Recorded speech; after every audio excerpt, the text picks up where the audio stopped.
and today there are other birds still living which seem unable to complete with the march of civilization and which our children may know only as museum species.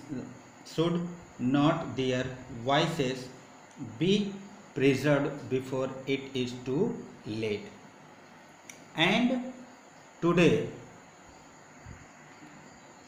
there are other birds, और आज दूसरी चिड़ियाँ भी रहती हैं विच सीम unable to complete, जो कि अभी भी सभ्यता की यात्रा से मुकाबला नहीं कर सकती हैं। With the march of civilisation मतलब सभ्यता की यात्रा नहीं कर सकती हैं। एंड विच आवर चिल्ड्रेन में नो, और जिन्हें हमारे बच्चे केवल नो ये जानते हैं as museum specimens, should not their voices be preserved before it is too late, कि केवल ASI संग्रहालय के नमूने ही जानते हैं, क्या उनकी आवाज़ें बहुत देर होने से पहले सुरक्षित नहीं होनी चाहिए? वॉइसेस बी प्रिजर्व्ड, आवाज़ें सुरक्षित नहीं होनी चाहिए before it is too late, देर होने से पहले। और आज दूसरी चिड़ियाँ भी रहती हैं जो अभी भी सभ्यता की यात्रा से मुकाबला नहीं कर सकती हैं, और जिन्हें हमारे बच्चे केवल SI संग्रहालय के नमूने ही जानते हैं कि क्या उनकी आवाज़ें बहुत देर होने से पहले सुरक्षित नहीं होनी चाहिए। As we were talking this over one winter evening, my good friend Albert R. Brand suggested that a worthwhile undertaking would be the all-time preservation of the voices of vanishing birds. As we were talking, जैसा कि हम जब बात कर रहे थे, over one winter evening, जब हम जाड़े की एक शाम में यह बात कर रहे थे, तो माई गुड फ्रेंड, मेरे अच्छे मित्र अल्बर्ट आर ब्रांड ने सजेस्टेड, सुझाव दिया कि worthwhile undertaking would be the all time preservation, कि ये जो लुप्त हो रहे पक्षियों की आवाज़ों को हमेशा ही एक सार्थक कार्य पूरा करना होगा। Of the voices of vanishing birds, यानी कि जो इनकी आवाज़ है उसके लिए हमें एक सार्थक कार्य पूरा करना होगा। The idea grew and soon we had a hunting expedition well in mind. The idea grew, ये विचार जो है इसका उदित हुआ, and soon we had a hunting expedition, और शीघ्र ही हमारे मन में एक शिकारी अभियान अच्छी तरीके से चल पड़ा। वेल इन माइंड मतलब अच्छी तरीके से हमारे दिमाग में चल पड़ा। An expedition which would leave guns at home and would shoot the birds with cameras, microphones and binoculars. Its object specimens of bird voices preserved on film. With such photographs, motion pictures and field observations as would elucidate the habits and appearance of the living birds and determine better methods for their conservation. An expedition which would leave, ऐसा अभियान जो leave guns at home, जो कि बंदूकों को घर पर रख देता है, and would shoots the birds, और उन्हें कैमरे में, माइक्रोफोन और दूरबीनों में, बायोप्लस मतलब दूरबीनों से क्या करता है, शूट करता है। इट्स ऑब्जेक्ट, इसका जो उद्देश्य है वो है on film, with such photographs, motion pictures. फिल्मों में संरक्षित चिड़ियों की आवाज़ के नमूने, चित्रों और क्षेत्रीय प्रेक्षणों में, जो कि living birds and determine better methods for their conservation, जो जीवित पक्षियों की आदतों और उनकी बनावट को स्पष्ट करते हैं और उनके संरक्षण के लिए बेहतर विधियां निर्धारित करते हैं। Soon we were embarked on a project that was to prove as fascinating as it was difficult and as time consuming as it was productive, and that finally took us 15,000 miles with our sound truck and cameras in an effort to record the voices of certain birds that are threatened with extinction. Soon we were embarked on a project. शीघ्र ही हमने एक परियोजना शुरू की। That was to prove, जो इतना आकर्षक साबित करने के लिए, as fascinating as it was difficult, इतना आकर्षक साबित करने के लिए जितना आकर्षक और समय लगता था, और वो डिफ़िकल्ट यानी कि उसमें काफ़ी मुश्किल होती थी, समय लगता था, and as time consuming as it was productive, और जितना कि वो आकर्षक था, and that finally took us 15,000 miles with our sound, और अंततः कुछ चिड़ियों के गायब होने का खतरा जो पैदा होता है उसमें 15,000 मील की दूरी तय करनी पड़ी।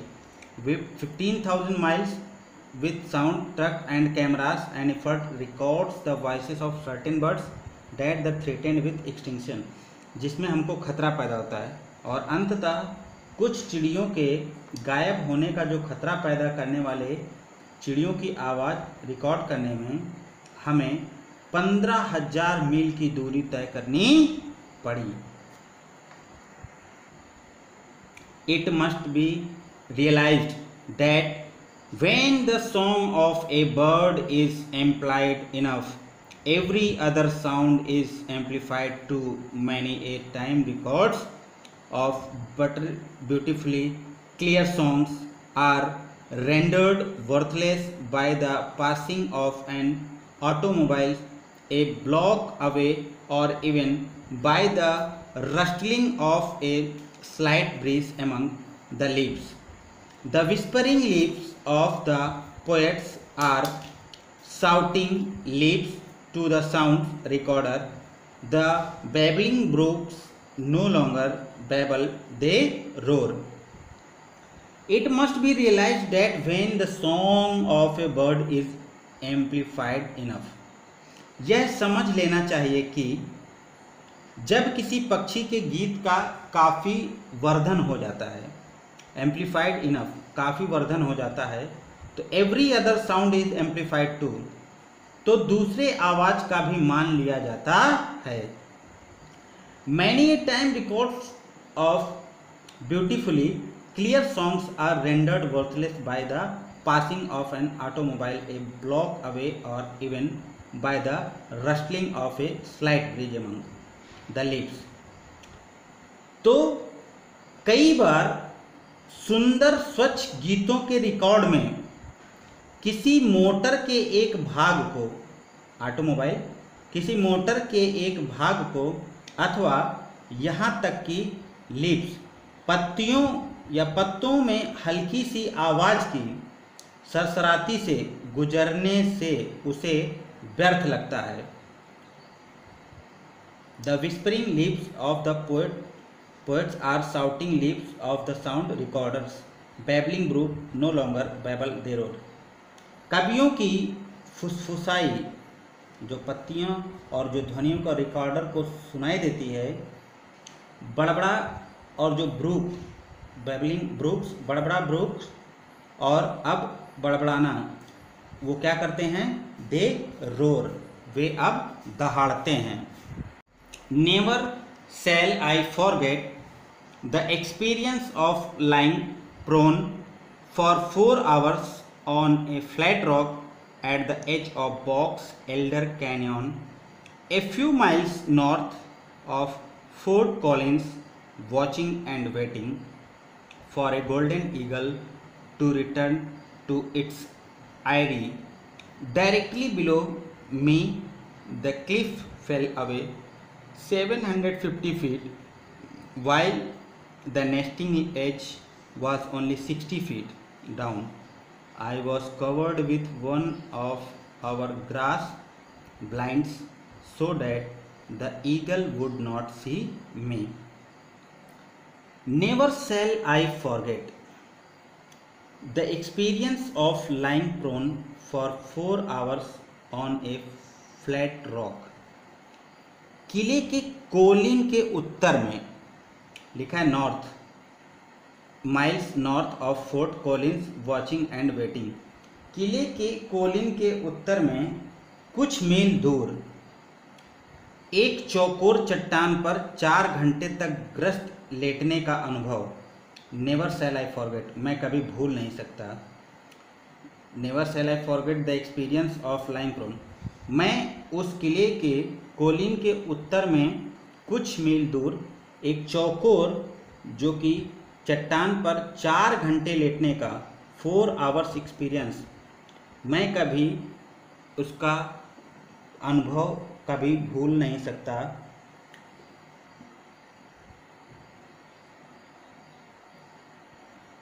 Directly below me the Cliff fail away 750 feet, और मैं सीधे मेरे नीचे जो चट्टान है वो 750 फीट नीचे गिर गई, जबकि जो घोंसले का अड्डा है nesting ledge was only 60 feet down, जो उसके घोंसले का अड्डा है वो केवल 60 फुट नीचे था। I was covered with one of our grass blends so that the eagle would not see me.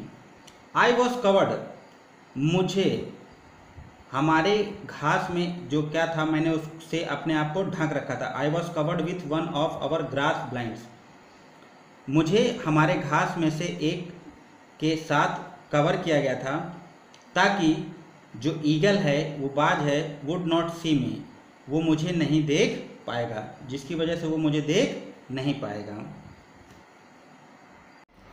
Eaves dropping at an eagle's nest, it means एक ईगल के घोंसले में छिपकर बातें करना। A few days later Bob Needres led us to another eagle's nest in willow. A few days later, कुछ दिनों बाद बॉब निडेच ने led us to another eagle's nest, हमें विलो में दूसरे ईगल के घोंसले में ले गया। In willow tree canyon near Denver, where we could actually drive the sound truck almost to the cliff's edge.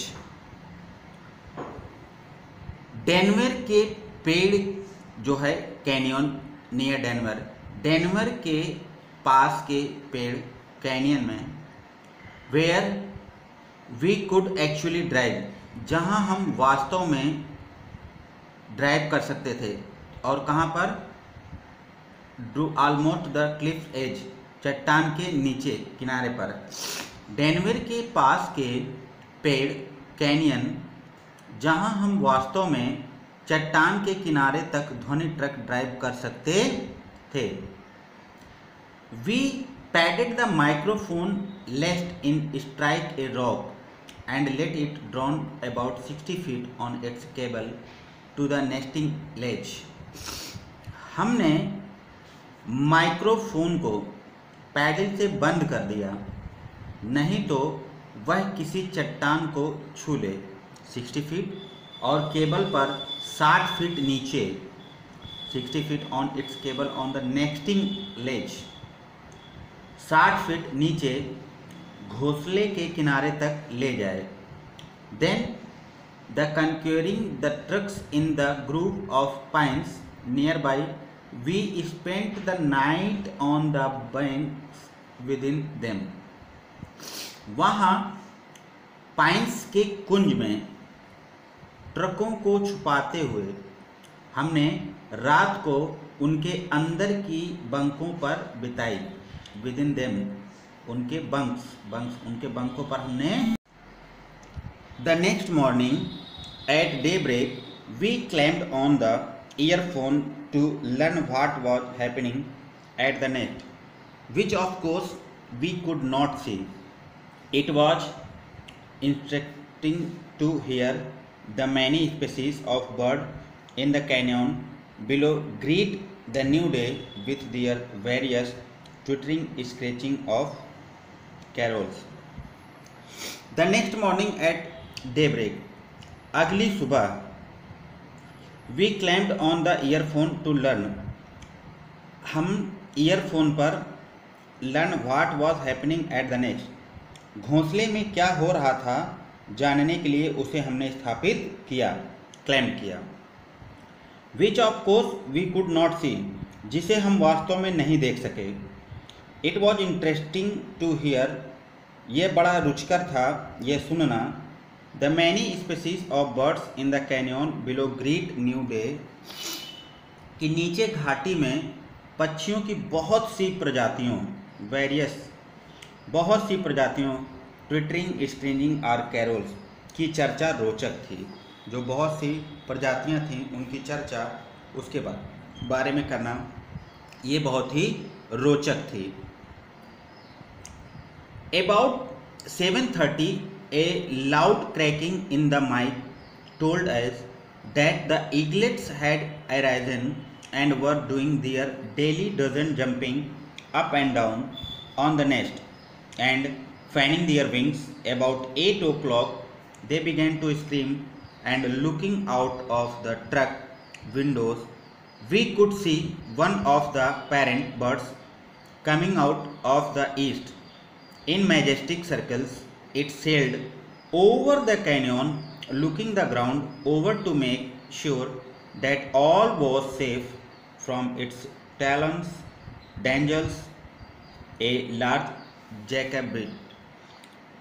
About 7:30 a loud cracking in the mic told, mic में करीब 7:30 बजे 7:30 पर खड़खड़ाती हुई आवाज़ से ये पता चला, उसने हमें बताया कि eaglet had arisen and were doing their daily dozen jumping, कि ईगलेट वहाँ आ गए थे और घोंसले पर ऊपर नीचे कूदते और अपने पंख फड़फड़ाते जा रहे थे।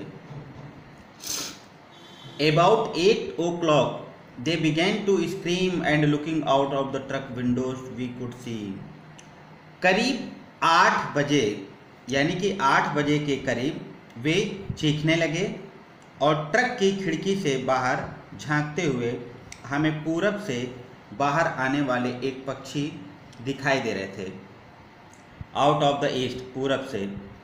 इन majestic circles it sailed over the canyon, looking the ground over to make sure that all was safe. राजसी हलकों में यह घाटी के ऊपर चढ़ गया, एंड लुकिंग द ग्राउंड, और ज़मीन को देखकर, एंड टू मेक श्योर, और यह निश्चित किया, सुनिश्चित कर लें कि सभी सुरक्षित थे। ऑल वॉज सेफ, कि सभी सुरक्षित थे। From its talons dangles a large jackrabbit, अपनी तोपों से एक बड़ी जैकरखोस लटक गया। Now the screams of the hungry eaglets became more and more excited as in narrowing circles the old bird dropped lower and lower. Finally, in one long graceful sweep, it disappeared below the rim of the canyon, and a moment later we heard the crash of wing as it landed on the nest. There were no cries from the old birds, silently the came she came and silently she left. Only the calls of the young were recorded. Now the screams of the hungry eaglets become more and more excited. अब भूख से भरे जो ईगलेट्स थे उनकी चीखें और अधिक उत्तेजित हो गईं। इन नैरोइंग सर्कल्स, क्योंकि वो संकुचित क्षेत्र में थे। And the old birds dropped lower and lower, और बूढ़ा पक्षी नीचे और नीचे गिर गया। एंड फाइनली, और अंत में, in one long graceful sweep, एक लंबे और सुंदर झाड़ू में यह कैनवोन के किनारे से अदृश्य हो गया। लिखा हुआ है disappear, it disappeared below the rim of the canyon and a moment later we heard. और जब वो अदृश्य हो गया और एक क्षण बाद हमने उस पेड़ की टहनियों को आते जाते सुना। Canyon moment later we heard the crash of twigs as it landed on the nest. There were no cries from the old birds. वहाँ पुराने पक्षी से कोई रोता नहीं था। And silently she came and silently she left. चुपचाप वह आ गई और चुपचाप उसने छोड़ दिया। Only the calls of the young were recorded. और केवल बच्चों की टेलीफोन की ही मांग होती थी। Only the calls of the young, यानी कि जो केवल बच्चे हैं उनकी ही टेलीफोन की केवल मांग वर रिकॉर्डेड, वो केवल होती थी जो बच्चे हैं। अर्थात अब भूख से भरे जो ईगलेट्स की चीखें थीं वो और अधिक उत्तेजित हो गईं, क्योंकि संकुचित क्षेत्रों में जो बूढ़ा पक्षी नीचे और नीचे गिर गया, अंत में एक लंबे और सुंदर झाड़ू में यह कैनवोन के किनारे से अदृश्य हो गया। और एक क्षण बाद हमने उस पेड़ की टहनियों को आते जाते सुना।